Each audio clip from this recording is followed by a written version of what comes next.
Hello. Thank you guys so much for coming to this video today. I really appreciate it. This is a very interesting Twitter space.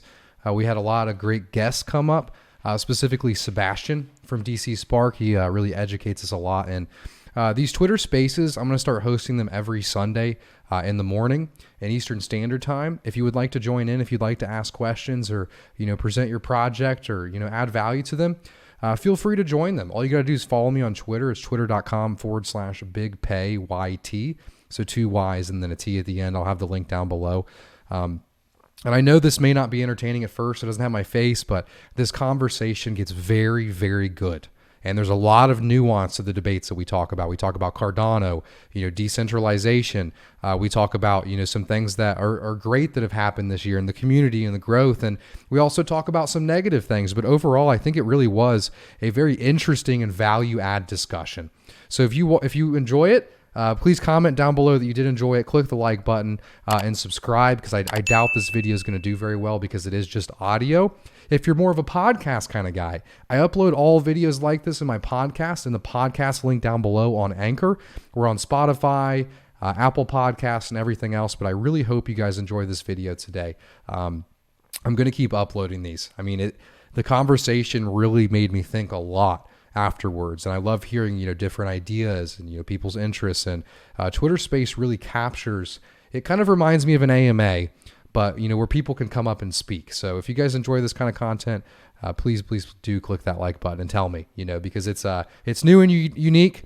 And I did that in-person video and it didn't do very well, but I really enjoyed doing it. So hopefully we can find a fine balance.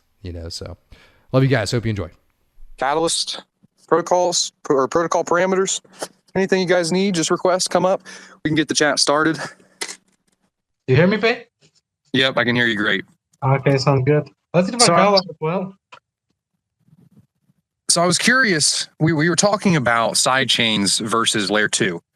And I was curious on the main difference between a side chain and layer 2. Does layer 2 essentially follow, does it essentially follow the protocol of layer 1, whereas side chains kind of make, they don't have all of the same like protocol rules as, layer 2 would? No. So what the sidechain needs to do is that it needs to follow the layer 1 rules for when you move something onto the sidechain and when you move it off the sidechain. But on the sidechain itself, you can go by different rules. So what about layer 2? Do you have to follow all those rules with layer 2, or is it the same thing? Does it only actually happen when you go to essentially prove it on the main chain? There are there are several types of layer 2s. So for some it does, for some it doesn't. So if you look at DK rollups, they don't necessarily have to, but for the most part they do, because people don't see much benefit in not doing that. And another example of layer 2 that does follow the layer 1 rules would be the Hydra, the isomorphic state channels. The word isomorphic in that actually means that the Hydra is isomorphic state channel as opposed to Lightning, because it does follow the same rules as you have on the Cardano mainnet, which is the reason why it enables you to execute the same smart contracts that you execute on the main chain, as opposed if you compare it to Lightning, where Lightning, for instance, doesn't support multi-sig, so it's not isomorphic, because the things that you do on the main chain you can't do on Lightning. Thanks for that. Yeah, I really learn things as they're rolled out onto Cardano. That's really how I expand my knowledge. And now is my time to learn about side chains and layer 2 and DeFi and all of this. And it's a lot to take in all at once, but I'm sure I'll be doing much better in 6 months than I am here today. I just want to say thank you for everyone joining. What is this? This is my really first Twitter space that's just about Cardano. It's called Improving Cardano on a Sunday morning. Come up with ideas. If you have any projects you want to talk about, any protocol parameter changes, catalysts, we're really just trying to have a chat here about how we can improve Cardano and make this ecosystem a better place. So I appreciate you guys all joining this morning. I'm going to personally send this link to a few people, so give me 1 second. Mark, what project are you most excited about building on Cardano? I don't really follow the projects Cardano building now, to be honest. I'm waiting for them to first fall apart so I don't lose my money. That's fair. Right? You know, But I'm, there's a question that I've had for you, Mark. I was thinking the other day, you know, you've been around for I mean, probably as long as I have, you know, maybe longer. And I often see you raising criticisms about Cardano and raising criticisms about projects with, you know, and I don't really hear much nice to say, and that's okay. But I'm interested in hearing what keeps you around. You know, what about Cardano, you know, through all of the negatives that you point out, and even, you know, a long time ago, you were almost ousted from the community. You're banned from the main channels. You know, what has made you stick around this long? What about Cardano? well, some people think that automatically when you raise criticism, there must be a greener grass around over the fence, you know, but that's basically not true. Just because you are critical towards something, it doesn't mean you have a better alternative. It just means you are not satisfied with the state of things that they are, right? So that's kind of my approach. And I'm a member of different communities, but I'm most involved in Cardano because I still see that there is the opportunity to change things around. And basically, I'm so involved with Cardano because I already failed at changing different ones together with lots of people that I am working with in different spaces, mostly in Bitcoin space. Thank you for that. I was always curious, and I really feel like that's something that a lot of people believe in. You know, the other day when I raised criticisms about Cardano's decentralization or raising criticisms about World Mobile in the past, I'm either attacked or people ask me if I've lost faith, right? And I don't really like the word faith. You know, it just doesn't really fit for a blockchain. You know, of course, I believe in Cardano, and I believe that the path to decentralization and as you said, making things a better place and building better infrastructure for the world is definitely here, and it's definitely apparent. But throughout that path, there has to be people that raise criticisms, and those people should not be met with disdain every single time. You know, and I think a lot of it though is new people, you know, that have come in. Go ahead, Mark. I saw your mic come off. Yeah, I think that the sign of you losing faith is actually when you shut up and either put up with whatever's coming around or just leave. My state in Bitcoin is that I basically gave up and I put up with whatever the core team brings up, you know, including people who's been in Bitcoin like in 2010, 11. I know lots of them who just, you know, like, okay, well, it's not our playground anymore. So we follow what the other guys do. But you know, Cardano is not yet there, so let's try to change things around, right? It's very inspiring, you know, that we're not there yet, and that anyone in this Twitter space can actually change things better in this ecosystem. I'm gonna jump in that and that spirit and kind of like join in the sense that I think that we have to take responsibility too for that, right? I mean, I think it's a process. It's going to be a longer process for us to feel more as a community responsible for the future of the chain. I mean, we rely a lot on, of course, I educate everybody that's building, but that's going to grow, and we're going to like the building from the inside of the community is what's going to matter the most in the end, I think. And I'm going to say it again. I mean, we're so early. I'm enjoying the process. I see a lot of people frustrated. I think a lot has to do with, you know, you invest and you want returns, you know, it's scary and a lot of different things. But I mean, I'm super hopeful still. Everywhere I look, it's just nothing but hope. This is a great place. Yeah, I agree with you completely. And a lot of the criticism is constructive. You know, I don't often see criticism where it's like, you know, they bring up all of the negative things everyone's saying right now, or eToro, or the parameter changes or anything. And then they say, okay, I'm done with Cardano. I'm leaving this community. Because, you know, when I look at other communities, I don't have the same, you know, hope that I do around here, and the same ethos that really drives that hope that we can, you know, build better infrastructure. You know, one thing that does worry me, you know, just to not paint everything with such a rosy picture is, you know, I mentioned this in a Twitter space this morning. You know, we're moving towards a time where, you know, the biggest people or biggest entities or biggest protocols are going to be the DEXs or the DeFi projects that lock up people's ADA and smart contracts. And, you know, I'm not sure yet if those smart contracts can vote. But what I am sure is those smart contracts can stake, right? So one thing that does worry me is whereas everything feels like a grassroots movement right now, and it feels like community members that do add value get stake. And, I agree that some that add value don't, and that's very unfortunate. But it seems more fair now than it will be when protocols are competing with each other, versus small stake pool operators, or even, medium or large size stake pool operators competing with each other.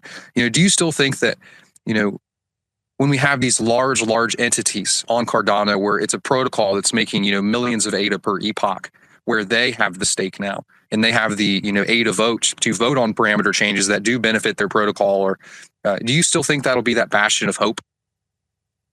I just think that we're going to learn and a lot of things are going to change. I think education is priority. We're going to move in so many different directions that whatever we live today is going to be irrelevant in a month or so with so much development happening. I think we're going to learn big lessons. I mean, I'm not one of those people that are chasing, any of this Sunday swap stuff. So I don't, because I see the problem behind it. But I think a lot of people have to go through it and learn. I mean, this is part of being early, right? It's going to be frustrating for people that see things down. Like some people can envision things later on. Some people are like, live now and learn lessons. And I guess as long as we keep educating and understanding that there's a lot of open source solutions here that eventually, if things go shitty, I mean, new chains can be created out of all the efforts that are being put in here. I guess more than the hope that I live with, I mean, Cardano definitely brought us together and brought all of this and put all this for us, but it's going to be ultimately us, the ones that move this forward and in the direction that we want it to go. And I think that everywhere I look, I just see I see hope because of the people building. I focus more on that, right? I just talk to a lot of people that are building different things, and I get excited. I don't even care about, the NFT drops not working. Go to Ethereum, come back in a year when you like it better. I don't care, because there's so many people right now working for precisely what we're here. Most of us are here for, that we're going to get there. We'll get there. And, IOHK is going to make a lot of mistakes. We've already seen it, like look at what happened with the wallets, right? We had so many months of like shitty wallets in the sense that they didn't believe that NFTs were here to stay, and they were wrong, right? But now they changed, and that's kind of part of what this is about, I guess. Very organic and moving and changing, and I mean, not to like be like, oh, everything is perfect. Definitely not. But we're here for it to fix and build. You were actually one of the first to believe that NFTs were going to stay. I remember you always commenting on my YouTube videos months ago. It felt like even before SpaceWuds was out, or maybe it was a little after, and you always had the berry symbol. And at the time, I wasn't over on Ethereum. I didn't understand NFTs. I didn't understand drops. SpaceWuds to me is what made it all click. But you were definitely one of the early adopters in this space. Well, what got me, I've been here, and of course, when NFTs made it to Cardano, I was like, oh my God, I don't even need to play anywhere else, because I have been kind of fascinated by NFTs for some time for other reasons. I mean, for supply chain management, or so many other things that I just fell in love with the whole concept. And so, yeah, I was playing around with NFTs and different chains for that reason. But Ethereum was always one that I stayed like kind of next to it, studying it, but didn't play much because I just always saw it as an elitist, like an elite type of blockchain. For me, I'm looking for leveling grounds and connecting the world and real globalization. So if it doesn't take me there, it doesn't excite me. But it all led me to where I'm at now and meeting great people. Oh my God, so many amazing people in this ecosystem building and doing. I can't be negative about it, even though I know that we're gonna hit so many hurdles and we're gonna make mistakes and we're gonna have to do a lot of doing and undoing. But I think that our biggest challenge right now is education. And I think that if we find a way to tackle education, and we have to educate new people, but we also have to do continuing education, if you follow what I'm saying, in the system. Because a lot of us, we get here and it's like, that's it, I already know it. And it's not true. Yeah, see, for me, I know about continued education. Sometimes in my videos, I feel like I just have to repeat the same thing over and over again for 6 months as every new wave of new users come in for each hard fork. You know, it's like I have to explain everything over again, every single hard fork that we do. It's really funny. Yeah, we have to find a way to decentralize education, if you know what I mean. Because you can't do it all. You can't sit forever as Big Pay talking about the same things for 2 years. But there's people that are going to need that information too. So how do we decentralize all this, passing out on information? It's crucial. Yeah, that's something that I really struggled with for a while. As the third time of me repeating everything over and over again, I quickly realized that this isn't what I want to do forever. I agree with you on your thesis about Ethereum, and that was really one of my main theses that led me to Cardano. Was why would I interact with the system? And at the time, it was probably a $20 or $30 transaction fee that I feasibly couldn't afford. That was half of my phone payment at the time. And I kept thinking that I don't want to participate in a system where I can't be a part of it, or my dad or my mom, or, and I always saw the prices of these things going up. I kept thinking, well, when Ethereum goes from $200 to 2,000, this is going to be unattainable for the majority of people. And that is really what led me to Cardano in the beginning, because I could not feasibly afford $20 to $30 transaction fees at the time. And then what kept me here was the ethos in the community, because you quickly realize that there are a lot of chains that promise low fees, but oftentimes that's through centralization, and we have our own problems here too. We saw the recent fee marketplace being introduced by IOG, and we all thought that we could just have first in, first out, and that would be fine. But now that we're seeing more utility, maybe that's not the case, but the fees are still pretty low. It's interesting to hear that from you. Real quick, before I say hi to Frog, thanks for joining. I want to say thank you to everyone else for joining. This is my first Twitter space hosted on this account. What this is about is just come with ideas. We're going to try to talk about ways we can improve Cardano on a Sunday morning for me in America, maybe a Sunday afternoon for you guys. But thank you guys all for coming out. I really appreciate it. Feel free to request a speaker. This is not a limited space, so feel free. How are you doing today, Frog?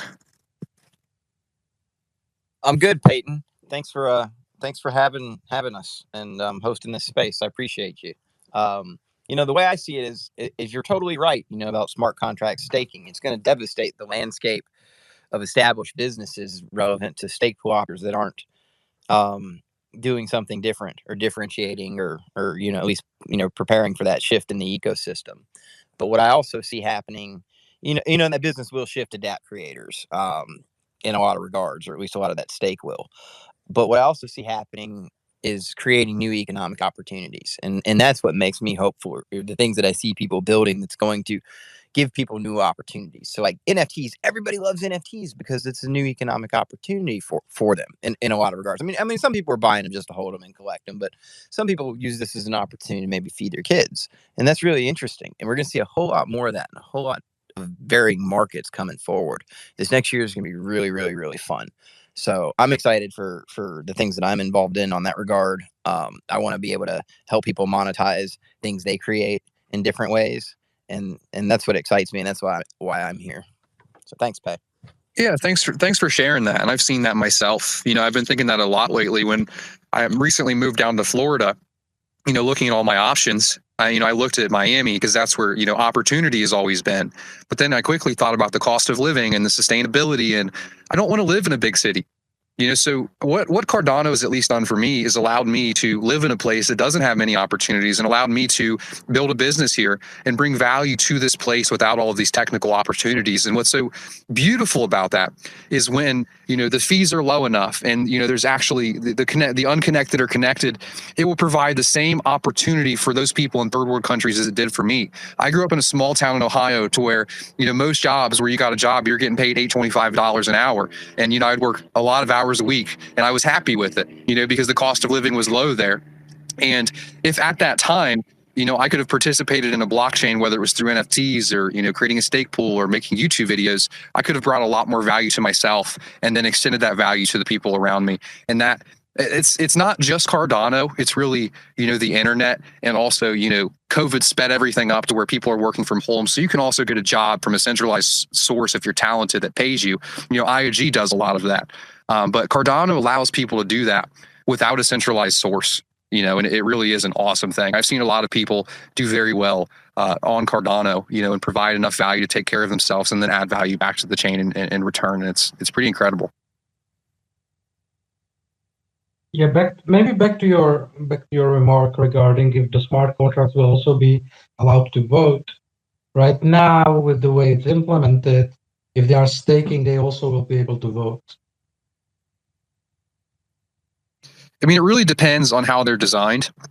I think that, we're going to have voting keys, and you can delegate those voting keys to a smart contract or to a person, just as you could with your staking keys. Charles has often talked about that. Of course, last minute, they could change the way that that's designed, but it seems obvious to me that you would not allow, voting keys, private and public, to delegate to a smart contract. With stating that if you allow that to happen, you allow a much more dynamic voting system, because it essentially allows, voting programmability.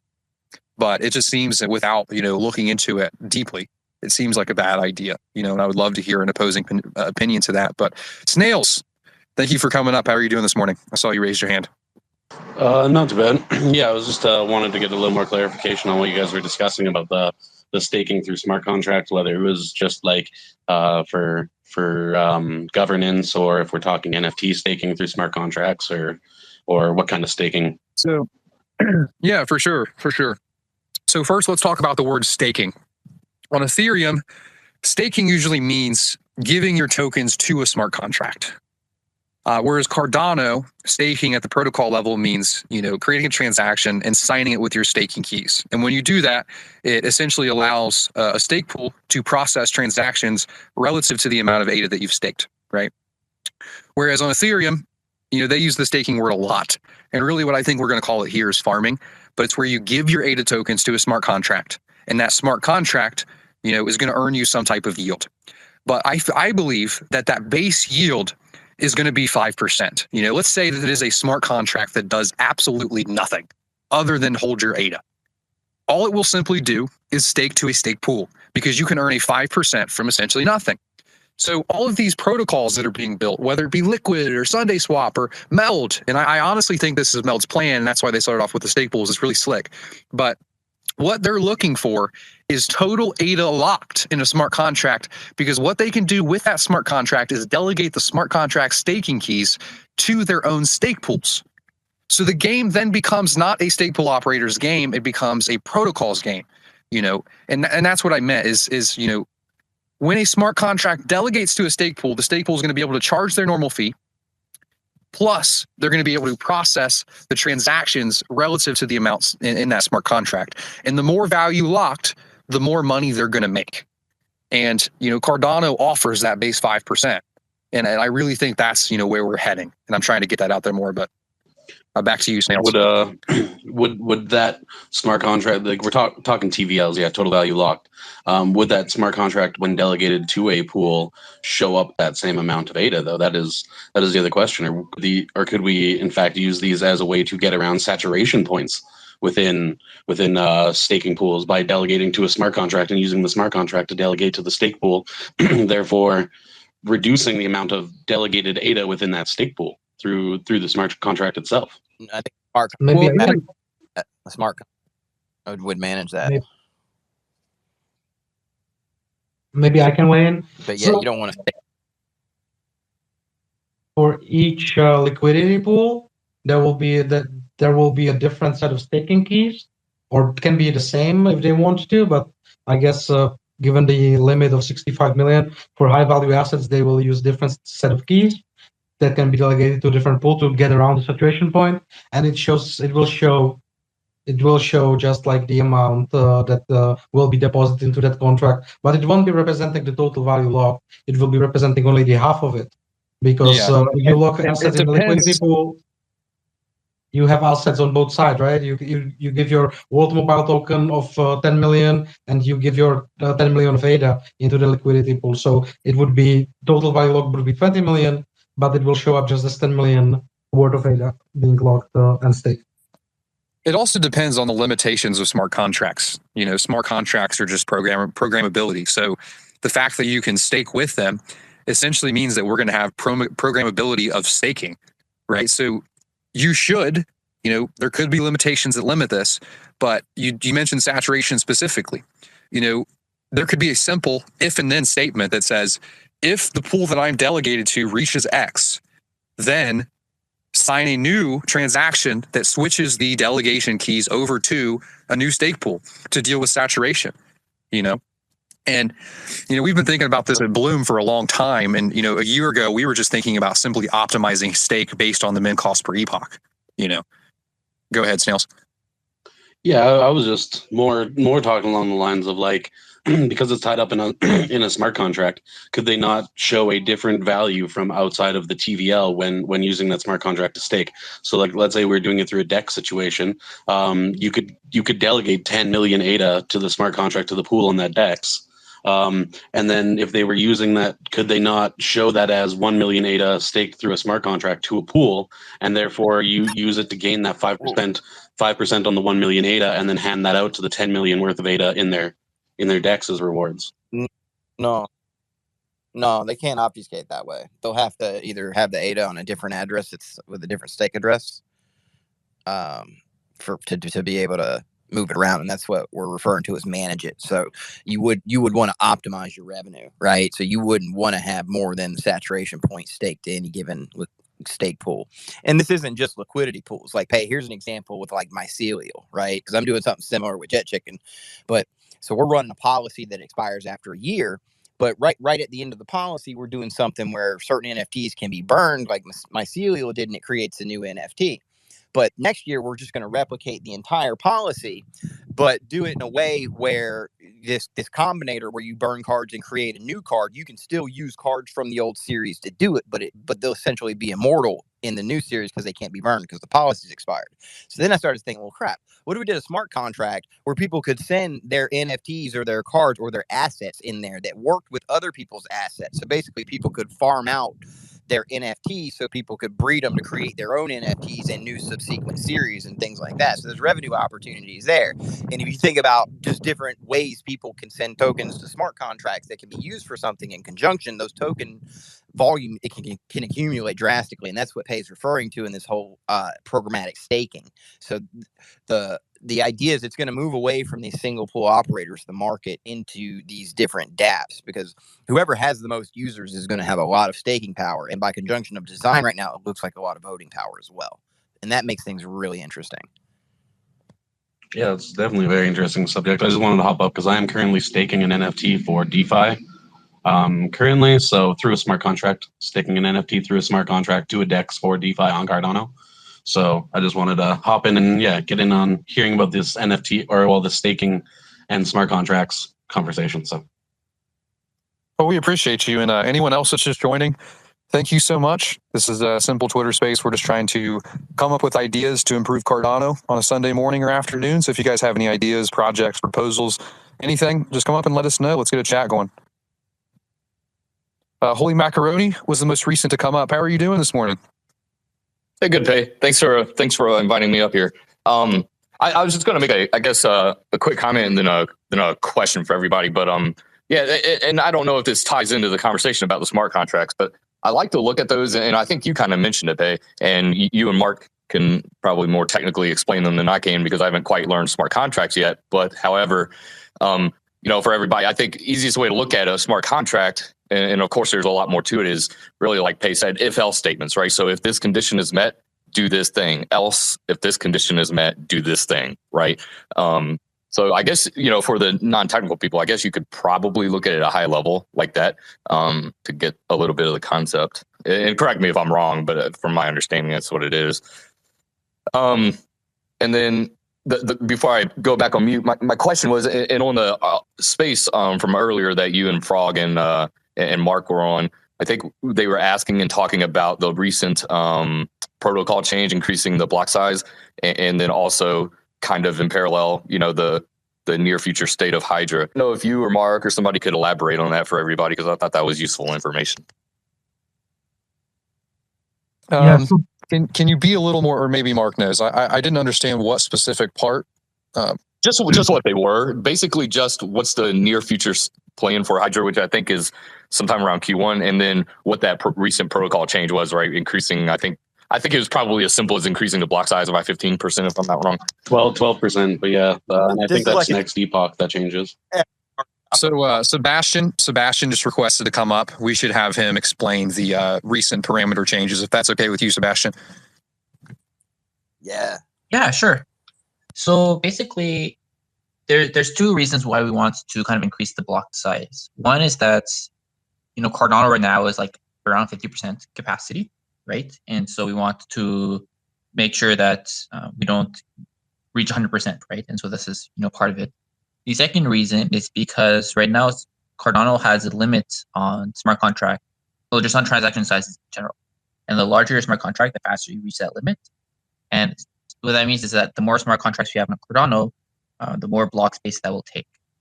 Okay, and so as a kind of like temporary solution, we're increasing the block size briefly, but this is not like this is it and we're done. This is part of a very large debate on how to increase scalability in Cardano. And so you might be wondering why only like 12.5%. And it's because there's a bunch of optimizations that are coming up. I think will tackle this problem better than block sizes in a way. And increasing the block size is usually kind of a last resort because it increases the amount of time it takes for blocks to propagate. And if you don't do that carefully, it can have bad side effects for decentralization. Things that are coming up are PlutoScript optimizations that should bring the size of PlutoScripts down around 40%.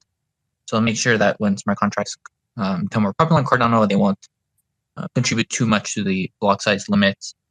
There's other things like the peer-to-peer networking for Cardano that isn't out yet. But once that's out, it'll improve the block propagation. It'll allow us to improve the block size further. There's other solutions like Hydra. The thing that's important to note with Hydra is that the version coming out in Q1 is going to be just simple state channels. And if you don't know what that means, you can imagine like Lightning is like state channels for Bitcoin, right? So it means that if you want, you can create a state channel between you and your friends, send ADA between you and your friends, and then close the state channel. And it won't be as advanced as Lightning, so you won't be able to kind of like hop through channels that won't be in the Q1 version. So you can only kind of send ADA between each other if there's a path between you, aka if you're all on the same channel. So it'll be fairly limited. And even as we remove these limits by allowing multi-hops and all these other features, just like Lightning does not solve all scalability issues, Hydra will not tackle all scalability use cases. And so we think there's room for other scaling options out there, which is why for Fund 8 of Catalyst, which is going to be in about 4 months, I think, we're proposing a category for scalability solutions. That way companies who want to build scalability solutions for Cardano will be able to have that funded through Catalyst. Thank you for that. So earlier you mentioned that as you increase block size, it takes longer to propagate. Is that proportional? And this 15% increase, how much longer will it take to propagate? And is that just because the increase of data consumption, meaning that all of the nodes in the consensus now have to download a larger block each block? Yeah, so this is unfortunately not so easy to calculate because it depends on how many hops happen. So like imagine to get your transaction included in the network, you have to have your transaction reach an SPO, right? And then whenever the SPO makes a block, they have to propagate that block to the rest of the network. It's not like you're directly connecting to your Stakepool operator, and it's not like the Stakepool operator is directly connected to every other node in the network. And the thing that takes long with block propagation is the speed of light, because at the end of the day, you can only transmit data at a certain maximum speed, and the speed of light is unfortunately not very fast. And so if you have to send a transaction to somebody, it has to go through multiple hops, and then it gets to the SPO, gets put in a block, and that block gets it around, which may be multiple hops. At worst case, it would be the active time it would take would be the number of bytes to send to the other side of the planet times the number of hops. And obviously, it's more complicated than that, but that could kind of give you an idea. And so, I appreciate that. The reason it's kind of dangerous is because if you do something like Solana, where Solana they hundreds of TPS. If you do it that way, it means that the only way to send that much data in such a short amount of time is basically to co-locate all the nodes. And so if you look at Solana nodes, they all tend to run in the same data center, kind of next to each other. That way they can all, communicate fast enough. And, for some blockchains, that's fine. They're not trying to target this kind of decentralization. But I think for Cardano, this kind of decentralization where you should be able to spin up a node no matter where you are on your personal computer is kind of a thing that's philosophically we want to achieve. And so, that's not really where we want to go. So we can increase block size as permitted by, improvements in the networking layer through the peer-to-peer solution. But that's why we're only increasing it a small amount now, because if we increased it, like 500x, it's technically feasible, but it'll just lead to, decentralization, which is not what we want. I wanted to, before you go, Mark, I wanted to point out one quote that I really like there. You stated that we're limited by the speed of light, and unfortunately, the speed of light is not very fast. I just like that. But go ahead, Mark. Yeah, I just wanted to add that we already saw that kind of consolidation in one physical location on the ITN, if you remember, because of the slot battles in Ouroboros province. Can you explain what that is, Mark, for people that weren't around during the ITN? So there was an ability to gain an advantage for a stake pool operator that was able to get his block to other stake pools faster than the other guys, which some people discovered, and they used it to collocate in data center in Germany. So I don't remember how much of the network it was, but it was significant that like at least 20% of the entire network was running from a single data center in Germany on one single data center provider. And Mark, and to that point, everybody likes to talk about, when we're talking about the Solana and how they run their nodes versus what Cardano does. And so, it's a good point, the differentiation between centralization there. But another key thing for people to keep in mind is we're also talking high availability as well, right? Like, look at what happened with Solana not long ago. So not running all the nodes in the same place obviously provides that most important, one of the most important things right there, high availability, right? I don't think that carries along with the conversation, but I always think that's an interesting thing. It doesn't make much sense to run a distributed system if you run that system from a single data center, right? You can just go to IBM and tell them, hey guys, I would like to buy one Z series mainframe. It's going to be way faster than any blockchain ever. Yeah. Well, then you have the central point of failure, right? So, well, if you run all your processing nodes in the same data center, you're going to have a single point of failure as well in that data center, right? And if you want highly available Z-series mainframe, you can just hook up two data centers together, deploy two of those mainframes, and you have a nice system that is highly available.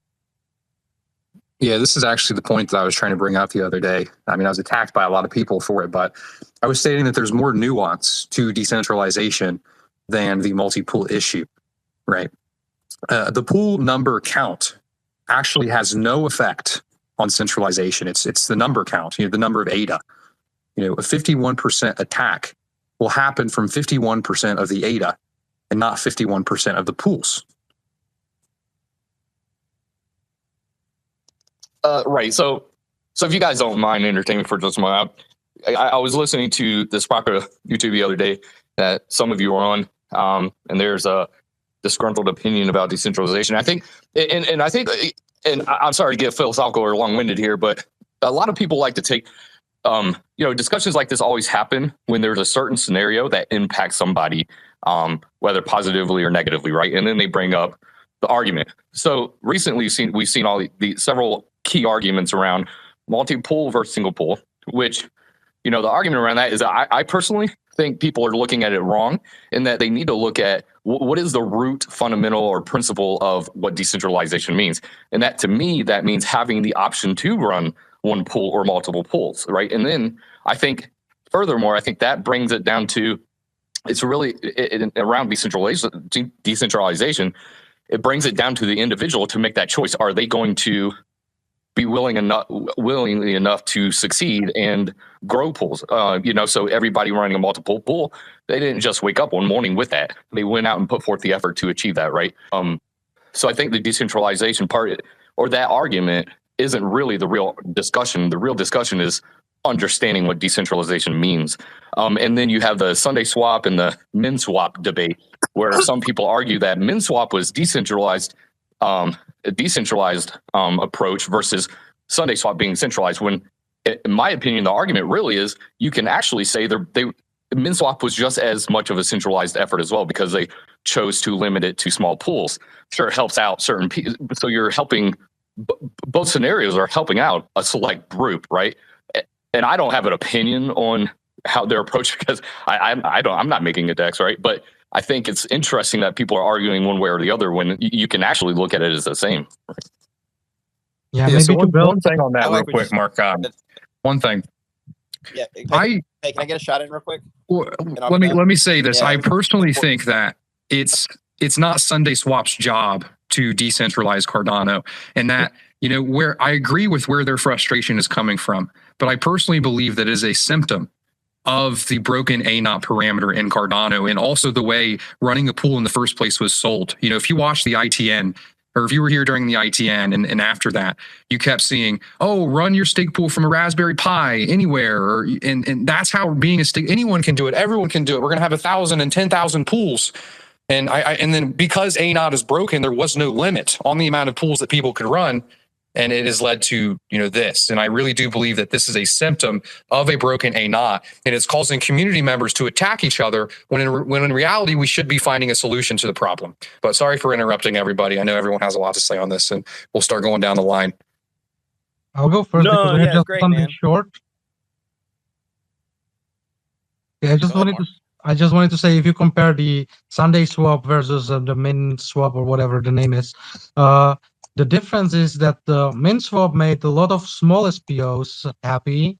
The Sunday swap made a few larger SPOs happy, but in the end, you had about the same amount of noise within the community, just coming from a different circles. You know, it was the same volume basically, because one used the numbers game and the other one used the influence on those. So I would consider them both being the same as much as the impact would be considered on the community.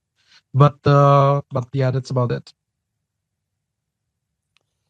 I mean, I don't know. I think for me, a lot of the noise about multi-pool SPOs and decentralization is coming from individuals that it's a marketing tactic in my mind. And don't get me wrong, there's some good dudes that say, hey, I'm only going to run one pool. But the reality is anybody who's paying someone else to run their pool, they're running multiple pools. It's a business. It's a service. It's needed because there's individuals out there that are skilled in other areas valuable to Cardano, and they're using that revenue to help sustain that. But from a technically decentralization standpoint, it's not decentralized, but to use it as a marketing to kind of go after those running multiple pools. I mean, for me, the way I see it is this is game theory. Code is law to a degree, but operate within ethics. And what it comes down to is how you're operating with the revenue you're drawing from the Cardano community, whether you're pulling it from the treasury or you're running a stake pool. That provides the value of a community member, because at the end of the day, we're using the amount of ADA to vote, and that's how we influence the ecosystem. So yeah, I run multiple pools. I'm trying to get as much ADA as possible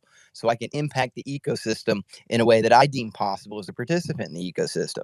And you know, everybody involved gets to participate at whatever level they want to participate in. But I mean, if I see a small stake pool saying, hey, you should delegate to me because I'm small, and yay decentralization, and they're not on the command line running their shit, that's the dumbest shit I've ever heard, and it's ridiculous, and it's prominent, and it's usually coming from the loudest ones. It's a good marketing tactic too. It's essentially saying that all of my competitors are hurting the network, and I'm the only way that you can save the network. But go ahead, and Sebastien and Jenny. Yeah, one thing I want to talk about is that, you know, a lot of these problems require kind of deep thought. And one of the problems we have with Cardano is that this has historically all been up to IOHK.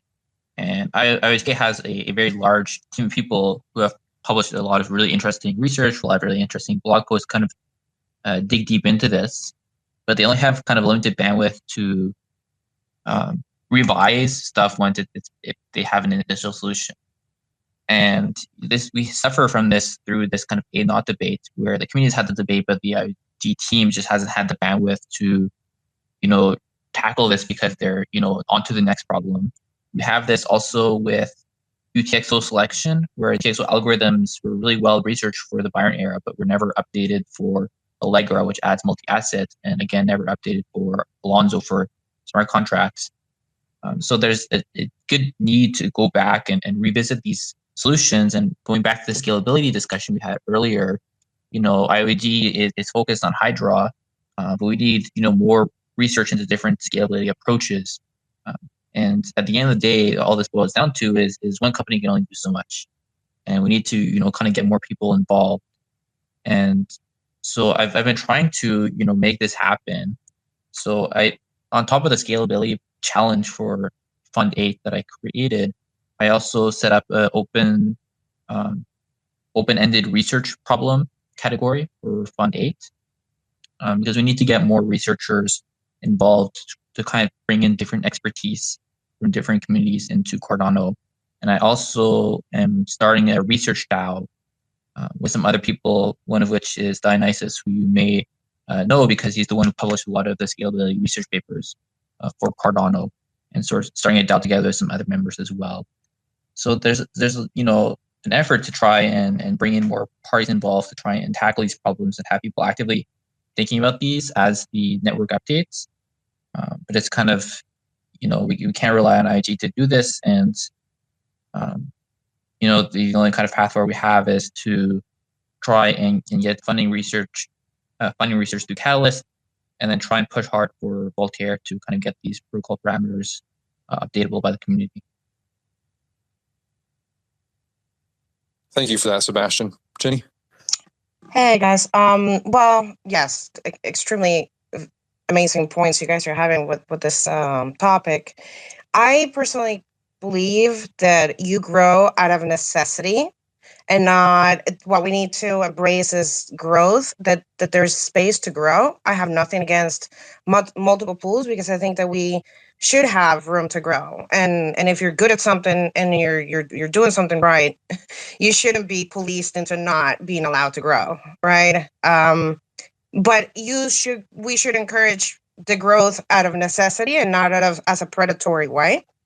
Because when you grow because you want to, it's a fuck up in any scenario, right?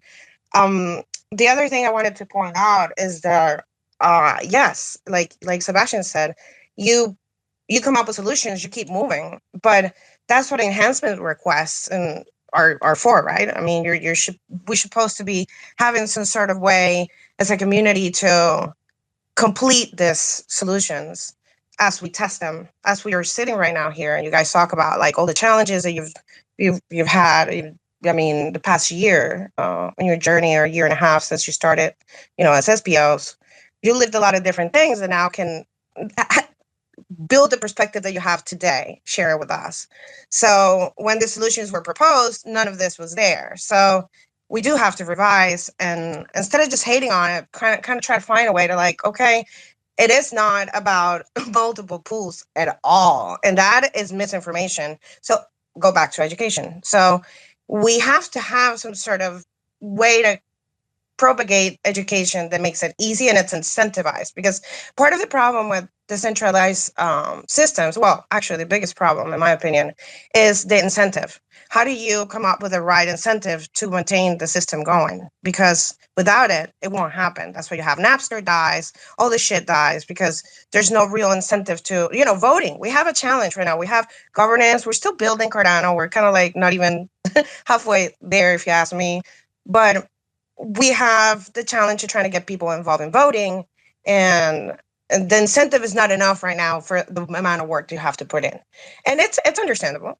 I mean, we're early stages, but we do have to improve that. And those little things, if we pay attention to those things more, that will make us all more efficient in our efforts, because we're all putting a shitload of efforts in our ends. I mean, Sebastien works like crazy. I know Kyle does too, Big Pay, everybody here. I mean, we show up every day for whatever it is that we bring into the ecosystem. We put our freaking heart and everything in there.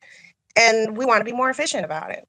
So, I mean, I love that the Pay finally decided to join the Twitter space revolution, because I love how Twitter spaces can bring these conversations to find solutions. And I can't die. I'm just dying to like really get this going. Like, come up with little DAOs or little community groups where people say, okay, you're good at this, you're good at this, you're good at that. Let's come up with some enhancements to this problem.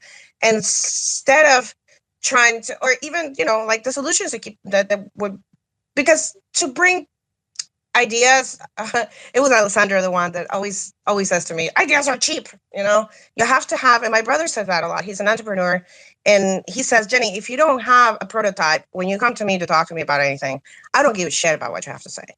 I need something functioning. So we as community members, with all these things that we throw out here, we have to come up with little prototypes of some sort and present those out and bring in voice so people can add to it. And eventually we become the solutions to these problems, because somebody has to pioneer into the big thing and then we have to better it. That's why forking is, and that's why open source to me is so important, especially the beginning stages of Cardano. We are an ecosystem that is supposed to be totally agnostic. So we should be able to interact with closed source and open source and everybody with whatever it is that, tickles your pickle. But as we are building Cardano, it's extremely important for us to put efforts into projects that allow more input, if you know what I mean.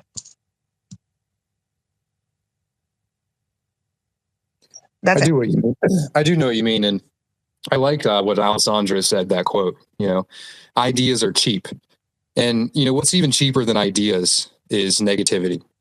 And spreading negativity and pointing at people as the problem without coming up with even an idea as a solution to the problem. But thank you for that, Jenny. Got someone else requesting. I'll have them come up. But if you guys have any comments or anything, just let me know. And also, we made it over 100 people on my first Twitter space. Thank you guys all for being here. This is pretty awesome. I like this Twitter space setup. It's pretty fun. Maybe we can do some more of them in the future. But again, I really appreciate all you guys for coming out today and talking about ways we can improve Cardano on a Sunday morning or afternoon, depending on where you're at.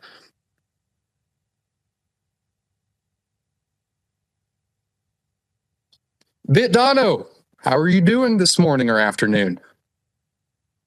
Hey, Big Pay. I'm doing good. Just woke up.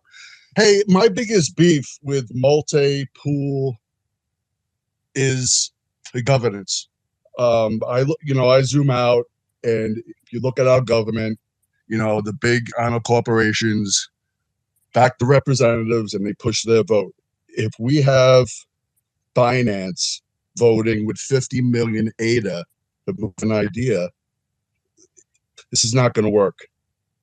I don't know what the solution is. I don't have the idea, but we have to work on that. I think this is, if you zoom out, this is the beginning of something really big and might be copied in bigger ideas. And if we could self-governance and limit the government, even Charles says, the biggest hurdle in this thing is the voting, having people vote and be truly decentralized. And that's what got me into Cardano years ago. Thanks. Hey, thank you so much for sharing your opinion today, BitDono. And, I don't really think the multi-pool problem is the core of it. I personally think it's, a civil attack problem. And, someone having more than 51% of the ADA can attack the network. And, there you mentioned that, Binance may be able to vote with 50 million ADA. And, the reason I think that this problem is more complicated than people are letting on is, one, stake is not what you vote with. When you delegate to my pool, I don't get your vote. You still vote separate from your delegation, one. And two, there are actors in this system with, billions of ADA, right? So at Bloom, I think last time I checked, 190 million ADA is the amount of ADA that we have staked to our pools. And with that ADA, we cannot vote with any of it. And at any time, any of those people can leave our pool if they feel that we are harmful for the system. And, stating that there are actors in their own control that control, I think Cardano Foundation is a little over 600 million now. Emergo was initially given 2 billion. Also, IOG was 3 billion, right? So when we're talking about actors being able to vote and, large voting numbers, as far as pushing votes through, I think the big problem here is not multi-pool operators. I mean, we have large entities that can push any vote through on the entire ecosystem anytime if they want to. So I think we're kind of misdirecting the problem here. But we got a lot of hands up. I know this is a controversial topic. Let's start with Jenny. Or no, let's start with Official, because he was the last one to come up. I originally just wanted to spin back to what we were talking about with decentralization and multi-pool, single pool situation. I think that's just a lot of buzzword. Like Sebastien and Jenny were saying, that it makes it a divided community, because we all know that there's no multi-pool that can directly hurt our current centralization, or our decentralization. I mean, there's no multi-pool that is currently holding such an amount of centralization that they could hurt our system at all. And I'm only an investor. I'm an investor. I'm a trader. I'm not technical. I'm not a dev. I'm not any of those things. So this is just coming from my view from the outside, looking in and using all of this stuff and being a part of this. But I currently delegate between 7 different single stake pool operators because that's what I choose to do. What it comes down to is education. Like, a multi-pool operator isn't hurting anyone. A multi-pool operator isn't hurting our decentralization. They're not doing anything like that. And quite often, multi-pool operators, because they are investing this money into those multi-pool operations, they have higher returns, which is a better look for a lot of new investors and people who are in just for investing. So that doesn't hurt anything. That is a piece and a niche of our community that does need to be addressed, and they address that. What it comes down to is, I think the lost in translation bit here is that multi-pool operators tend to be exactly what, like, I think it was Ada Frog said, it's a business. It is that is what they're doing. They are a multi-pool operator because they're operating these pools and these nodes as a form of a business. So it doesn't mean that they're bad at all. It just means that that you know what you're delegating to, and it comes down to educating yourself on what you're delegating to and why. I think mission is a more appropriate word. If you're gonna reference what I say, mission. It's not a business. We're on a mission, and we have things to accomplish, and there's objectives that need to be completed on that mission. And so guys like Sebastien have things that he's telling us that need to be built for that mission. And so us as single pool or multi-pool operators, yes, it is a revenue stream, but we're using that in a way that we have new people showing up who don't know what to do, right? They're like, oh, hey, I'm here. There's so many people talented in the world. And what Cardano's become now is a hardened platform, right? And that's what it's hardening. And don't get it wrong. Who are giving their talent for single pool operators, this is often an income too.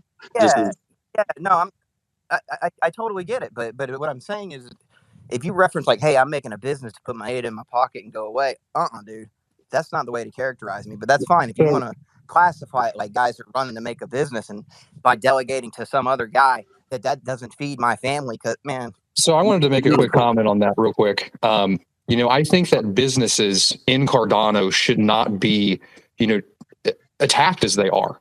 There is nothing wrong with, making money from the protocol. You have to think about the old world that we are in right now and the old way that the infrastructure was set up. If I am paid ADA from anyone, I have to report that on taxes to my government. And the only way that I don't get screwed on those taxes is if I make a business entity in front of my name, so I'm not liable for any of my actions. And I also get tax breaks for running this business. This protocol itself was created by a business called Input Output. Right?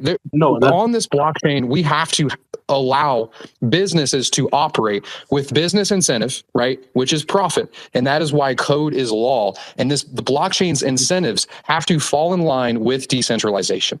Absolutely. And I didn't mean to talk down about a business, and sorry if I came off that way, Adafrog.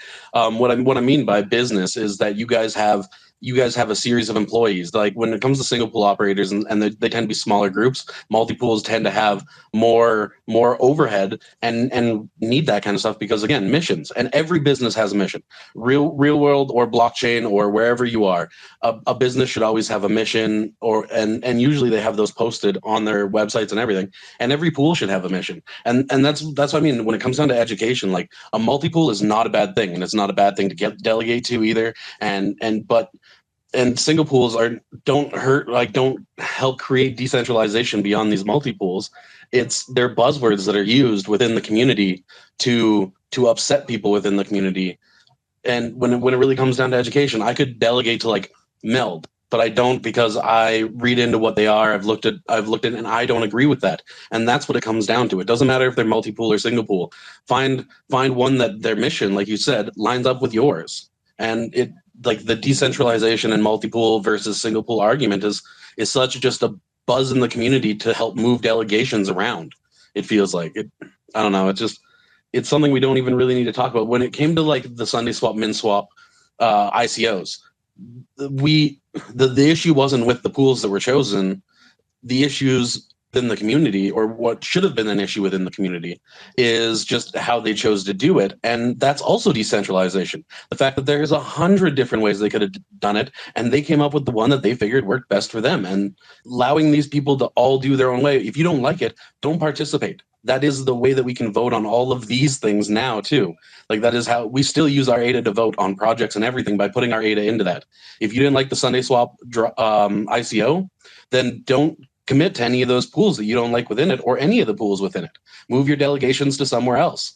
If you didn't like MinSwaps, or if you really liked MinSwaps ICO, then delegate to those pools, and then follow MinSwap and see what else they're doing, or follow these pools that they picked and figure out why they picked those pools, and educate yourself on these pools themselves. Because I don't like, it's such a pointless conversation to have, the difference between multi-pool and single pool, when it comes down to what is the goal of that pool, what is the mission behind that pool, and knowing that if you agree with that, what that is. If a pool came out, a multi-pool came out, and their whole mission was just to make money, and as much money as they could for their delegators, and that was their only mission, they would still get delegators, because there's people who that's going to talk to them. So yeah, I don't know. And the protocol has to account for that. But real quick, before we go on to the next person, I wanted to say thank you for everyone joining. There's over 120 people in here. So thank you guys so much. And you can tell it's a great space because we have 5 people with their hands raised right now. But let's go with Nudes. He's the one who hasn't spoken yet as speaker. How are you doing today, Nudes? And what's your comment on this conversation? Hey, what's going on, Big Pay? I just wanted to give a few shout outs. This is your first ever space. It's a pleasure to be here. Thank you so much for having me up here on the stage to say what's up to everybody. I wanted to give a shout out first to Kyle, Ada Frog, for something he mentioned about ethics being a primary driver, about what you do with ADA and the longevity that you have to keep things flowing in the ecosystem, to not run off the things. And a lot of people do that. And I think what's characteristic about Cardano is that people, the blood flow moving, and that's awesome. The other shout out I wanted to give is Jenny, because she mentioned it's awesome, Pay, that you're joining us here on Twitter Spaces. And this, in the last few weeks, has been the most exciting and interesting part of the Cardano community, in my opinion. There's a lot of amazing things happening here. And there's all different kinds of community engagements and events happening literally every day. And as someone in the NFT community, I'll say that the community itself is Cardano's sickest asset. And it's amazing, Pay, to have you here with us. And I'm really looking forward to the future evolution of this all. So peace and love, y'all. Thank you. Happy Thank Sunday. you so much for that, Nudes. And to be quite honest with you guys, the reason I haven't ventured over into the Twitter space is because I'm nervous. You know, everywhere I go, I'm attacked. Whether I tweet somewhere or I make a video, I'm attacked. I really am, as a multi-pool operator. And, you know, I was on a space place with Ada Frog the other day and was attacked live, you know, and it's like, I honestly feel that I can't exist in this community without having negativity thrown my way every single second of my day. And I'm not really I don't mind confrontation. I'm sure some of you have seen my podcast, but, you know, like everybody else, I don't like it every second. You know what I mean? So that's kind of why I've stayed away from Twitter Spaces, and I hop in and listen sometimes, but I just don't like all the negativity, you know? It's honestly, in my opinion, I maybe you're just going to the wrong spaces, man, because, these are some of the nicest people I've ever met in my life. I went to the Bob Peace one. That dude just plays guitar and people hang out and chill. There's a Cardano stoner space. That's awesome, man. It sounds funny and fun, but like some real things happen. Like I gave talking to Bob Peace yesterday, and I was like, yo, man, airdrop me some tablature. And he's like going to do it now, right? So creativity and things like, there's a lot of moving parts all over Cardano, and respect and shout out to every single developer that works to increase the security and complexity of this amazing technological system. But man, hell yeah, man. I appreciate come hang out in spaces enthusiasm. anytime, man. I'll step down from here, and I just want to say thanks a lot again for having the space. Yeah, no problem. Sebastien, you've had your hand up for a while. I feel like I've had my hand up for so long, like multiple topics went by. Yeah, I think that the thing I want to talk about related to multiple pools is one thing people take into account is that the effect of having a lot of stake owned by a single person is not just the 51% attack. Like 51% is not the magical number that you have to reach for something. The effects of how much ADA you own are felt at any percentage. And that's kind of scales linearly with the amount of ADA you hold. The biggest problem with this is pools like Binance, right, which own like 12% or something like that of the stake ADA. And that means that any dApp that runs has to assume that their dApp may be attacked by 12% of the network. And when I say attacked, quote unquote, I don't mean like they're going to reverse transactions or anything like that, because that's not possible with just 12%. It just means that whenever they program UI to tell the user the transaction is confirmed, they have to wait, longer based off of that. So this is, one thing, but the amount of time that it adds is not that much. And in fact, we can reduce this a lot because whenever you want to try and attack a network with a 51% attack, there's actually two kinds of attacks. There's a open attack where everybody knows you're attacking, and then there's a covert attack where nobody knows you're doing an attack until it happens. And the amount required for a covert attack is usually 66%. And it depends on which blockchain and which system they're using, but the point is that the covert attack is kind of harder to pull off. And we can leverage this fact by saying, okay, if there's a non-covert attack on, whatever DApp is being attacked should be able to detect it's being attacked ahead of time and increase the feedback for the user at that time. And we actually made a proposal for this back in Fund 6, I believe. Fund 5 or maybe Fund 5? I don't remember at this point. We've made so many proposals. Which is basically a rollback detector for Cardano. We've been working on that for a few months, and we'll hopefully open source that fairly soon. So there's the story of the effect of pools and multi-pools is fairly nuanced. I think a lot of these things have technical solutions, and I would prefer if we kind of focus on what kind of technical solutions we can bring to that, be it parameter changes, be it tooling improvements, and so on.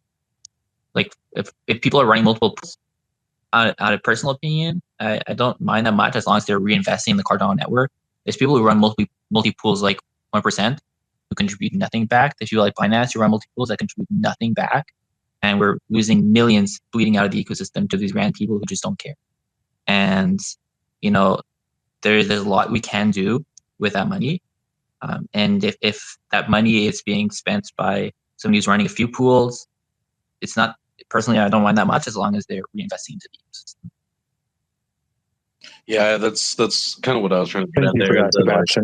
Is that where you're staking with? Know what you're staking to. Like the Binance Stakepool, like you said, they bleed it out. They don't reinvest in our system. So it doesn't matter if it's a multi or a single pool. It's the mission behind them and what they're trying to do within our system. And like any business, if the mission's strong and the mission is good, having multi-pools isn't a bad thing for them. That means they're getting more money towards that mission. And if that mission builds our community, if it's a developmental program or something like that, or a DEX or a DApp, then why wouldn't you want more money moving towards that project or that goal or that development? And they can do that through multi-pools. Hey, before you jump into somebody else, can I just add what I wanted to add? It was just related to this, and it was more of a question too for Kyle. RV64 hasn't talked yet. They're next. Sorry. I just wanted to ask a question to Ada regarding something, but that's fine. Yeah, just next up, please. We're following the FIFO order here, ladies and gentlemen. Yeah, but then CMOS came in too, so I was like, oh my god, I just don't want to forget because I just wanted to ask a question to Kyle. Go for it. What is it? No, it was related to, because I saw that Hero posted that I guess Daedalus is still giving people warnings and rating pools. I thought that you guys talked about this in Space Places a long time ago to get rid of that, and I thought that was going to be gone because that's a big issue though. Well, we were fed expectations, and I thought that maybe something would happen there, but I just don't promote Daedalus anymore. I promote CC Wallet, so that's my stance. I guess, but I'm saying it's still Daedalus an issue. or Leroy anymore. Those little things I think make a difference. I guess because when I help a lot of people in Barry, they're coming in, they're new. They stick with Binance just because they don't know any better, not because they want to stake there. As soon as they know better, they move. So I think that a lot of these issues will be solved by that. Entering the root can be like Sebastien said. I mean, we can alleviate a lot of that just with education, I guess, just trying to get the people first. But that data list thing, that needs to go, man. That needs to go. That's something we can do something about it. For sure. Well, I just think that's why the I think block- that we shouldn't rely on, one wallet or two wallets or centralized wallet makers. That's why we have CC Wallet. That's why Sebastian's making Flint Wallet. And any SBO listening to this call right now, if you rely on Yoroi or Daedalus for your delegation, you will fail. We have known that since day one. In day one of Daedalus, there was a bug that blocked over 250 of the pools that centralized the ADA to the top 250 pools that actually they registered their pool before anyone else. So we cannot rely on wallets anymore for delegation, especially as we head towards this time of smart contract delegation. It's important for other pool operators to focus on delegation directly from the user, whether that be your own website, whether that be, your own wallet, your own ecosystem. You have to speak directly to your delegate or you will fail in this ecosystem. But RV64 specifically I saw last night, he had a countering opinion to everyone else here today. So I want to hear what he has to say and give him the chance to speak. Okay, thank you for the opportunity to give my opinion on this. I think first of all, I think that there's two issues mixed up with multi-pools. I think you have two groups of people with multi-pools. One who have a lot of stake, just when the pool is saturated, starting another one. The other one is like pool splitters. And the way I look at pool splitters is they are overly rewarded. So that's one thing. The other point is what I like to prevent is like hey, real quick, can you define culture. Pool splitter for the audience? That's kind of a more nuanced term. Define pool splitter. Well, if you just create multiple pools in such a way that you would have just enough delegation to make one block each epoch, and in that way you will get the fixed fee for each of these pools. So you actually, you're, in my opinion, you are over rewarded. That's I think it's very logical if you're very successful attracting a delegation and your pool is saturated. It's logical that you start a second one. Okay, the other point I have is monoculture. Having groups with large pools on one infrastructure, there is a risk, and it's the same risk as with the Stakepool as a service. There's a risk that they get attacked because they make a mistake in their deployment. They make and they have other issues because they run all on the same hardware. I think the same way is running everything on one version of the node. So I think I run my Stakepool on a RISC-V architecture. So that's not an Intel and it's not an ARM. It's RISC-V. And I think having like diversity in the implementations is really important also for the security of the network.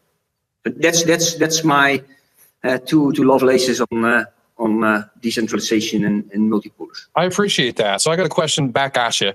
How do we incentivize other operators, maybe at the protocol level or socially? I'm not a big fan of socially, but how do we incentivize other operators to do exactly what we just said, or what you just said? Sorry. Well, the thing is, I think it's really difficult at the moment to do that on a protocol level.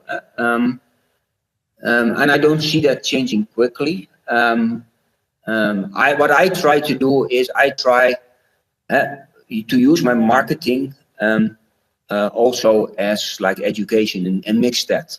So I'm not.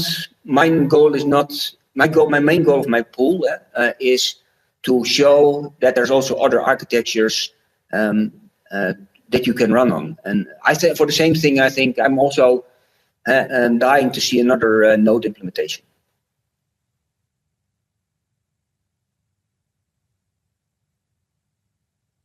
I personally would, hopefully my mic is working. It's being a little laggy. I personally would hope that we see another node implementation soon.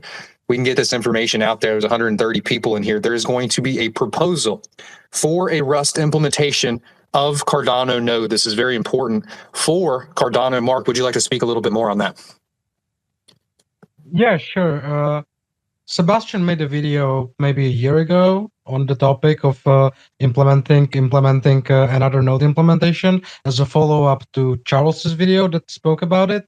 And it was determined that the most feasible language to do that in our ecosystem, given what tooling we already have available, would be Rust. So Andrew Westberg, if you know him, behind the Blue Cheese Steakhouse Stakepool, he made something called CNCLI, which is the tool that enables your Stakepool operator to tell you how many blocks they will be able to make in the next epoch. so we can observe if they're performing as they should. And he needed a networking library for that would implement the networking protocols to speak with the Haskell implementation done by IOG. So I hired a developer to work on that, and we implemented the networking protocol implementation, and we would like to continue that work and bring it into a full Shelly Node compatible Node version. So if you are interested in that, there's a proposal that is asking currently for 200K in Fund 6, but Fund 7, sorry. But we may revisit it depending on what kind of engagement we will get as we go towards the closing of the Fund 7 and towards the voting phase on that. And if you guys want to learn more, I'm actually going to have Mark and maybe someone else on the podcast during the voting period to talk about this, to dive into this more. And Sebastien also just raised his hand, so I think he has a little bit more to say on this. But I personally believe that this is very important, that we do get a second node implementation. I think Sebastian's going to clarify on that a little more. Yeah, one thing I want to make clear to everybody is that the work on a second node is already ongoing. This is not like a new thing we're proposing. Work on the REST code base has been ongoing for maybe like 2 years at this point. And so it started with a kind of basic proof of concept I made, which eventually grew into the REST serialization layer, which was used for Yoroi and now used to power most wallets and exchanges. And then, Andrew, as Spark mentioned, worked on a parallel effort with the networking stuff, which they've also been working on for like 1.5 years. And Mark has contributed to that himself and through an employee he hired. And then, at dcSpark, we've also been working on Rust code to validate ledger rules, which we've needed for Milkomeda. And then, Emergo is still working on the Rust node components as well, because, they're doing stuff for Yoroi. And then other wallets have also been contributing. For example, CC Wallet contributed some code, Nami contributed some code. So, this is not a project by a single company and not a project that started recently. This is like an ongoing thing that's been ongoing for a while. And people have, different ideas of how to, fund the development of this. But it's hard because it's kind of not done by one person. It's a very organic effort. So, I just want to clarify that when we're saying, 200K to fund a Rust node, just so people don't get the wrong idea, this is not 200K to like start a new project. And we're not at the point where we're debating, Rust versus something else. This is already something that's ongoing. And when you're like voting on this 200K, you're not giving 200K to a company that's been working on all of this as a holistic approach. You're giving 200K to, a group that has worked on part of this kind of greater project. Yeah, I would like to follow up on that. So the idea on how I plan to structure it is that we would basically design the overall architecture of the node that would split out into multiple libraries, which would incorporate the code that Sebastien already mentioned.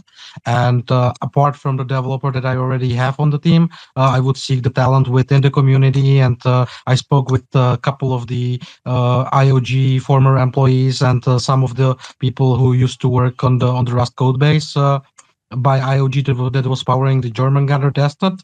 So it would be money going back into the community, and I actually think that there would be subsidies going from my side. And if dcSpark would like to take a piece that they already implemented and implemented another functionalities on top of that, part of that money could certainly be sent your way, and so on and so forth.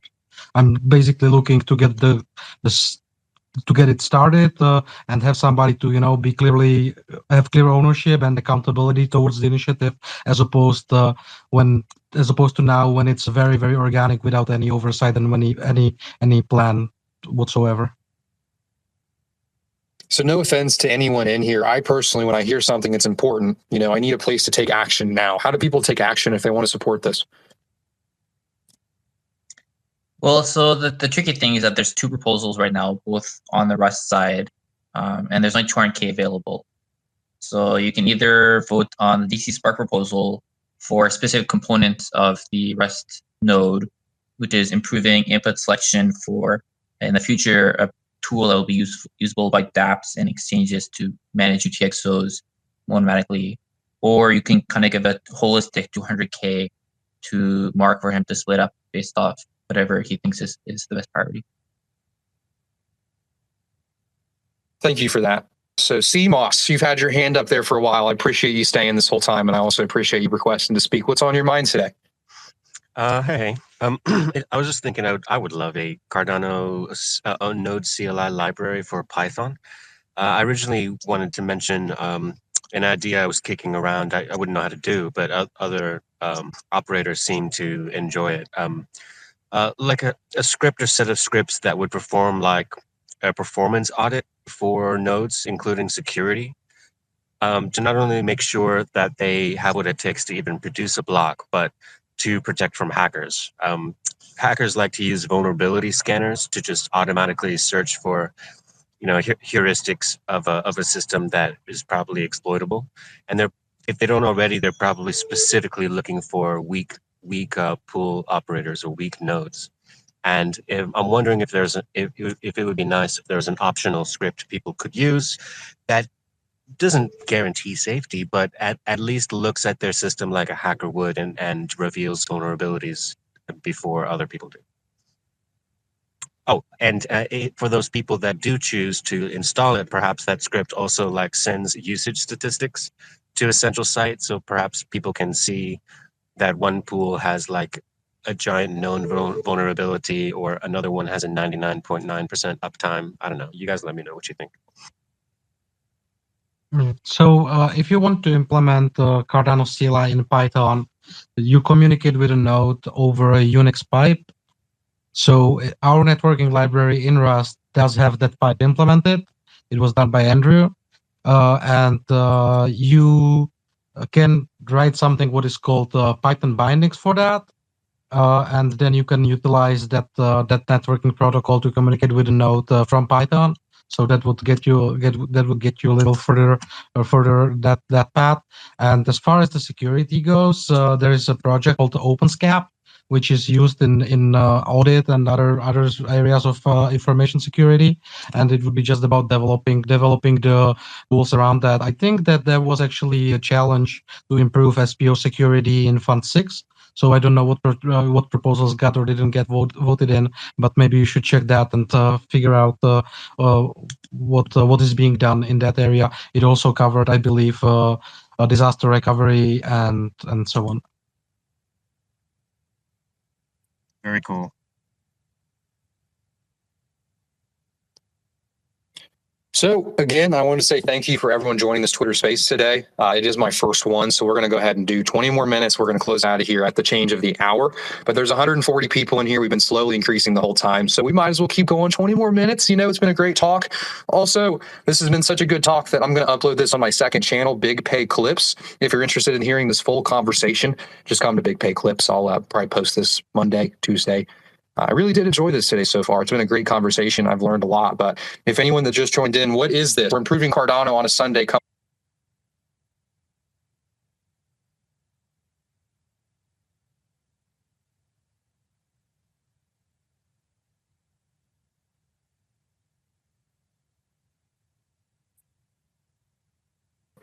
But what I was saying is thank you. I thought you got rug, man. Sorry. Yeah, me too. But what I was saying was thank you guys all for joining. If you guys have any ideas on how to improve Cardano, protocol parameters, or new node implementations, anything, feel free to come up and let us know. BitDono, I see you requesting again. Sorry for removing you. I thought you had already talked. I didn't mean to remove you. I was just trying to give room for more speakers. I'll let you come back up. What's your question today, man? And then real quick, I think it's BitDono and then BlockJock as far as the order. Yeah, I just wanted to follow up on the ISPOs. It's the only chance for U.S. residents to get any exposure to pre-token launches. And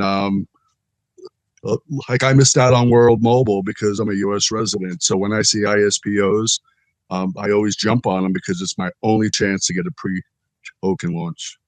Thanks. Thank you for that. So I believe. Let me comment on that real quick. So one thing, I'm not one to really speak on legal. I'm not a lawyer, but an ISO sounds like a security to me. But does that mean you can't participate in it? Is the security going to knock down every delegate's door? That's for you to make that decision. But I agree with you. It's really unfortunate that in the United States, you have to be an accredited investor to participate in any of these ICOs. I mean, you have to have $1 million in liquid net worth in the United States to participate in any ICO. And even if you do, there are many parties that are like, I won't touch it. But go ahead, Blockjock. Hey, thanks, man. So first, I believe Holy Macaroni is ahead of me, so I'd love to hear him speak first. Have you I saw his spoken hand though? up before mine. I don't think you've spoken at all. No, not Yeah, yet. go ahead. No. He's spoken before. Okay. So as far as I loved what everybody, I just jumped on like maybe about 30 minutes ago. And so hearing everybody and the passion that they have for this community, especially like when we've literally dropped 50% off our high and no one's even talking about it, which I absolutely love, especially in this forum. The beauty of it is that through passion, brings innovation. And yeah, of course, we got a bunch of bumps in the road. There's things that don't work on occasion, but that happens with every single thing. I mean, I built a car from the ground up and had to use parts from all over the place. And guess what? When I first put it together and started it up, it didn't run right.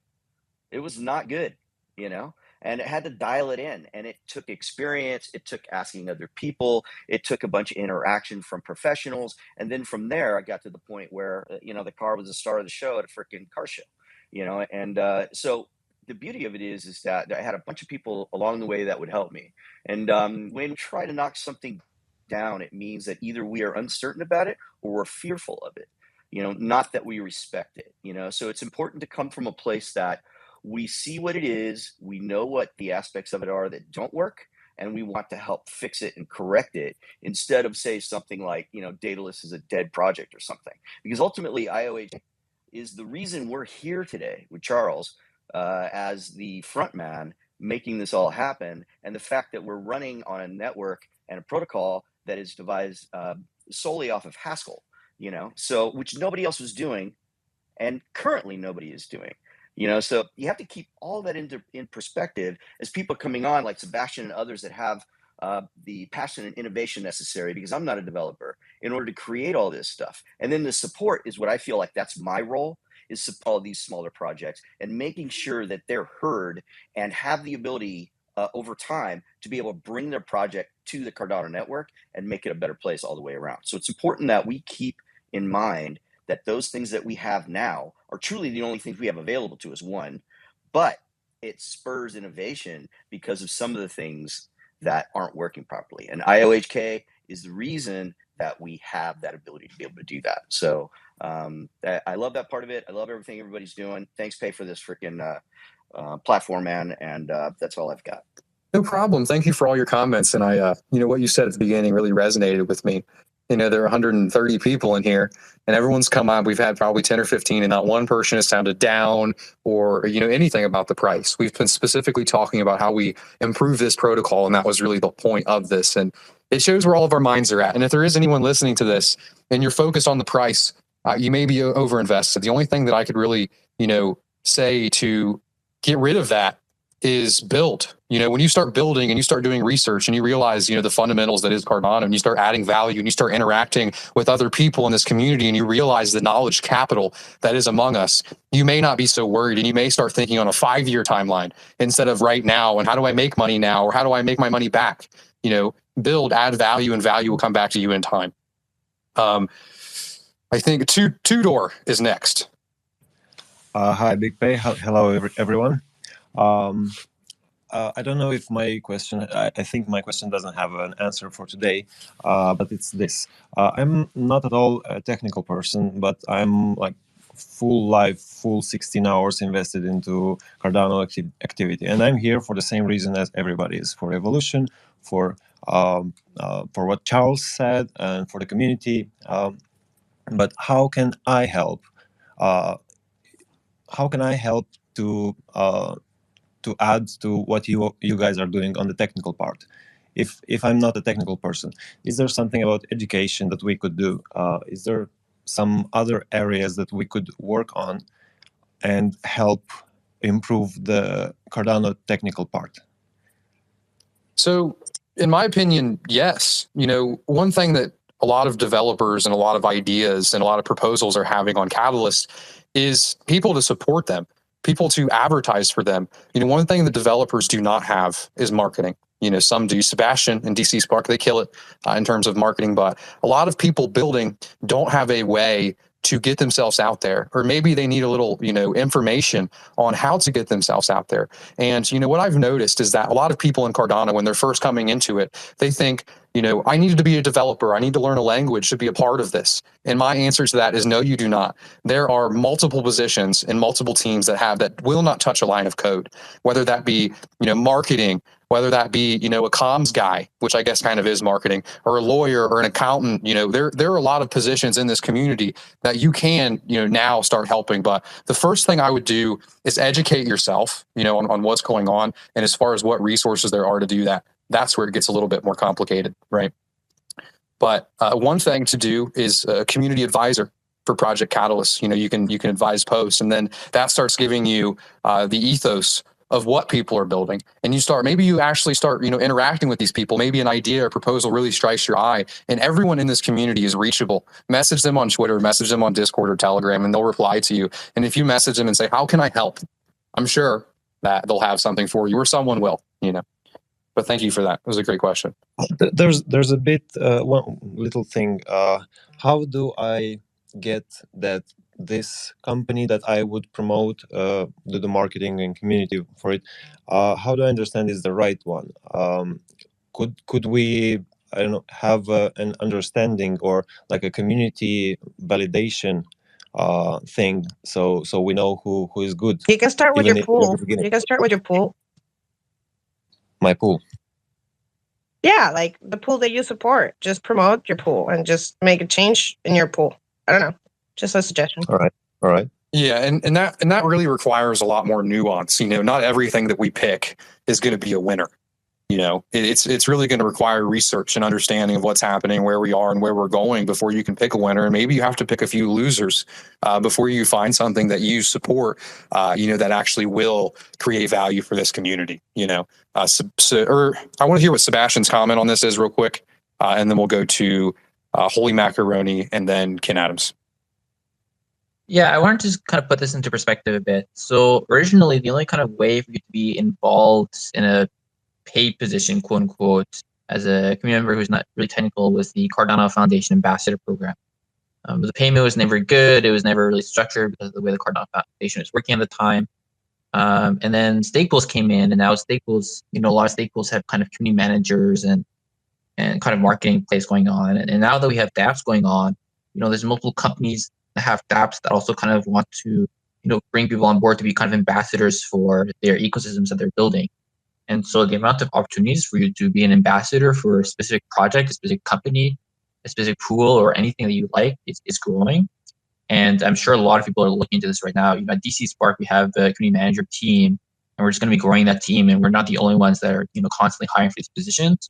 So my suggestion is to, go out there and find something that you're passionate about, that a product or a company or a group of people that you really love, that you want to spearhead and reach out to them. And a lot of people would be happy to kind of bring you on board. That's great advice. Ken, Holy Macaroni, how are you doing today? Hey guys, no, I just wanted to say thanks for letting me speak earlier and being a part of this, and I really appreciate all the awesome discussions today. It's a lot of food for thought, and Pay, when you post this, I think there's a lot of value in people rewatching this. There's so much information shared and thoughts. But I have to go for the day. The wife wants to go do some things, but just wanted to wish everybody a wonderful day and evening. You too, man. I hope you have a good rest of your day and evening. Thank you. Ken Adams, how are you doing today? Not bad, Pay. Welcome to Twitter Spaces. Thank you. So I wanted to touch base on something somebody brought up a few speakers ago with regard to Fund 6 and in the disaster when all is at stake, Cardano Heartbeat. We're building a critical event management system. I'm kind of helping on the marketing side, but all the brains are everybody else, a lot of them from the Armada Alliance. But essentially, it is a checklist of skills, hardware, resiliency, and backups, whether you're working off of solar power or having UPSs at the house if you're running from the house, having your block producers, basically creating a full-scale checklist, because you have to know where you're at before you can recover from that disaster. So in that sense, if you're a Stakepool operator, and once we get this product out there and have the checklist set, you can kind of whether it's through NFTs or some form of check mark that says, hey, we've gone through this resiliency. We have a backup plan. We have a second operator in case I die. My pool will be backed up by this person. Just all those different variables and factors that make you show that you're not just here to play, you're here to work. And if you've done those things, anybody that's delegating can kind of look at you and say, oh, cool, this person, this pool, this stake pool operator is really, truly thinking about what's going on. So when the question comes up, is this person valid? Is this pool, is this team, is she doing what she needs to do? All those things get answered because you can make that checklist fairly public without showing off exactly what your steps are. So there's a lot of tools that are getting built across the ecosystem. But in Fund 6, guys, it just kicked off. We just got funded and we're working hard at it. We just did a FEMA-based DIRA evaluation on risk and assessment that I kind of took from my history in critical infrastructure security, which is what I do in real life, and I've been applying that to Cardano. So once that gets out there, once we get some more products to hand out and show off and let other people use, it's all going to be open source and available for everybody to really go, oh, that's how this person or that team is doing what they're doing. So yeah, that's how we're trying to make the world better on that side. So thanks for the chance to kind of explain that those tools are getting built through Project Catalyst. Thank you for that. And I could definitely see, the use case for delegates, needing a way to see that their pool is secure. We had someone up earlier that was talking about, all of the things that they do for their stake pool to make sure that it's not all on one server or one location, because that is better for the network, especially when there's no way to distinguish that on the protocol level. Because on the protocol level, there's really only one thing, and it's block or no block, right? So we got about 4 minutes left. If anyone wants to come up, we'll take one last question. But I have to say, this has been an awesome Twitter space today. We've been going for about an hour and a half here. This was really my first ever one, and it was a blast. I learned a lot. I had a great time speaking with all of you. I'm so used to just usernames. I do live streams all the time, or used to do them all the time, and I would remember usernames and pictures. But adding this voice element to it, it's definitely a lot different. It's kind of like we're adding in essentially another sense, to the metaverse. It used to be just chat messages, and now it's voice, and I'm sure eventually it'll be video. And then eventually it's going to be hand movement and eye movement and gestures when we all have goggles on. But all right, Kaizen, how are you doing today, buddy?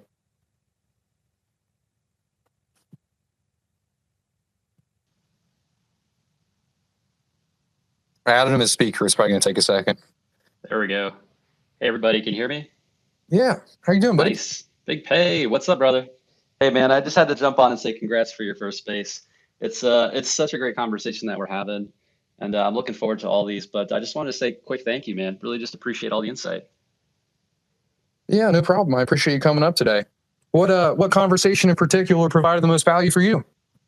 Well, I got here a little late, but I don't know. that. I just think that some of the more technical stuff, like having a different type of Cardano node implementation, I think that's just really important. Yeah, I agree as well. We often talk about, some people raise the criticism that, IOG is the gatekeeper, whether it be parameters or development, and a second node implementation is really one of the steps, big steps away from that, but we don't have anyone. No, for sure. Sorry, what were you about to say? I was reading something. I always really struggle with talking and reading at the same time. My brain malfunctions. Yeah.